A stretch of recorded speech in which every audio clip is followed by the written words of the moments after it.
Everyone, আসসালামু আলাইকুম। দেখেন আমার ফুলের গাছে কত ফুল ফুটছে, আমি তো দেখিনি এত যে ফুল ফুটে আছে। প্রচুর ফুল ফুটছে আমার ছাদ বাগানে, অনেক ফুল ফুটছে। এদিকে তো বৃষ্টিও হচ্ছে প্রচুর। তো বৃষ্টির কারণে আমার কোনো দিকে কোনো কাজও হচ্ছে না। এদিকে মরিচ গাছগুলিতে দেখেন অনেক সুন্দর সুন্দর মরিচ ধরছে। আমি কিন্তু অনেক দিন থেকে ছাদে ঠিকঠাকভাবে আসা হয় না, বৃষ্টির কারণে ছাদের অবস্থা একদম খুবই খারাপ, করুণ অবস্থা। গাছপালাগুলির অবস্থাও খুব খারাপ। তো গাছপালাগুলি ভালোই হয়েছে, কিন্তু গাছগুলির ছাদের অবস্থা খুব খারাপ। তো দেখেন এই যে আমার এটা হলো সাহেবি আলু ধরছে তো ছাদে, তো অনেক সুন্দর। কিন্তু আমার হলো এটা ড্রাগন ফলের গাছটা কিন্তু আস্তে আস্তে দিন দিন বড় হচ্ছে, অনেক বড় হচ্ছে।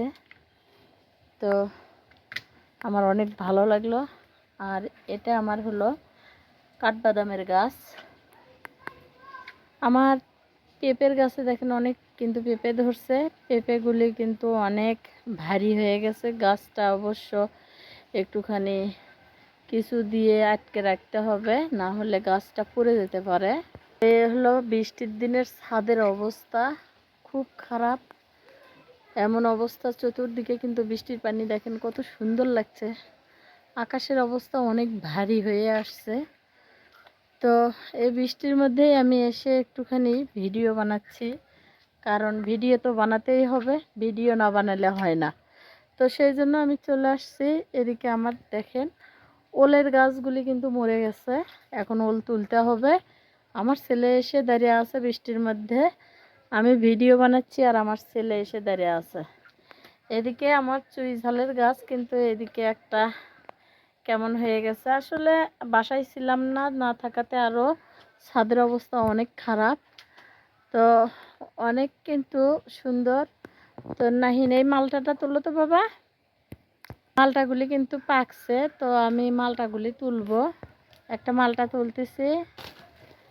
মালটাটা কিন্তু হয়ে গেছে, আরও খাওয়া হয়েছে। তো আজকে একটা মালটা তুললাম, আর একটা থাকলো, ওটা আর একদিন খাবো। তো অনেক সুন্দর কিন্তু। এখন আমার এই গাছগুলিও কিন্তু অনেক সুন্দর ছিল। এখান থেকে একটা গাছ আমার চুরি হয়ে গেছে, ফুলের গাছ, চোরের হাত পড়ে গেছে। তো এই হলো আমার ছাদের কন্ডিশন। আমার এই ছাদে কিন্তু এত সুন্দর, কিন্তু এই গাছগুলিতে মরিচ ছিল, আমি সেদিন তুলে ফেলেছি সব মরিচ। এই গাছটাতে খুব বেশি মরিচ ধরে না। তো এই হলো আমার ছাদের অবস্থা। তো কোন কোন এলাকায় এমন বৃষ্টি হচ্ছে অবশ্যই আপনারা কমেন্টে জানাবেন। আর এই বৃষ্টিটা হওয়ার কারণে ছাদের অবস্থা কিন্তু আরও বেশি খারাপ হয়ে গেল। আমি ভাবছিলাম ছাদটা একটু পরিষ্কার করে নেব, কিন্তু পরিষ্কার করতে পারলাম না, কারণ ছাদে আরও নোংরাটা বেশি হয়ে গেল। তো সবাইকে বলবো, সবাই সব সময়ই এরকম একটুখানি ছাদের পরিষ্কার রাখার চেষ্টা করবেন, কারণ ছাদ পরিষ্কার না থাকলে ছাদের অবস্থা কিন্তু খুব খারাপ হয়ে যায়। দেখেন কত ময়লা জমছে, দেখছেন কি অবস্থা, অনেক প্রচুর ময়লা। তো এই ময়লাগুলি তোলা কিন্তু অনেক কঠিন হয়ে গেছে। তো দেখি এখন ময়লাগুলি তোলার ব্যবস্থা করব। তো সবাই ভালো থাকবেন, সুস্থ থাকবেন। আমি আজকের মতো এখানেই বিদায় নিচ্ছি। আল্লাহ হাফেজ, টাটা, বাই বাই।